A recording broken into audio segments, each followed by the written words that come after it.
Question number 2 says, researchers at the Centers for Disease Control and Prevention have been studying the decay pattern of a new virus with a decay rate of 40% per hour. They start with 500 viruses. How many viruses will they find after 10 hours? And they want us to round to the nearest whole. So I like to define all my variables and organize all the information that I know.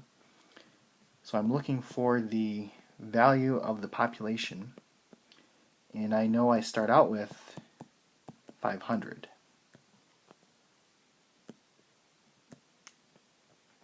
My K is going to be 0.40, and it's actually going to be a negative 0.40 because it says decay. So this is negative 0.40.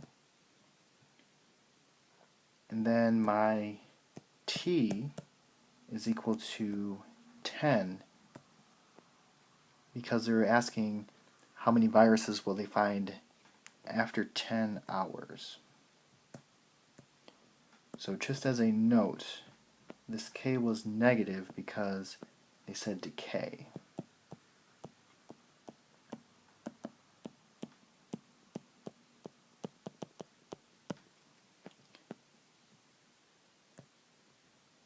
Okay, so I need to plug this information into my formula.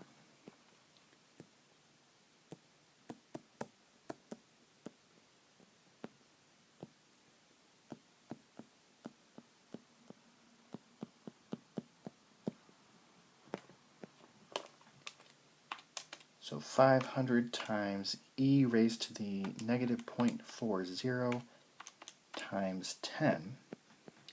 And I get 9.157, so I want to round this to the nearest whole number. So this will be 9.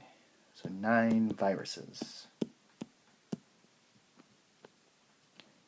Now, these types of problems are actually very similar to the continuous compound interest problems in the previous section.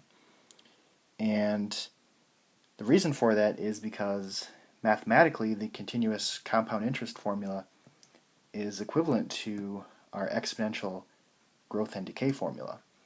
So that's just kind of an interesting fact.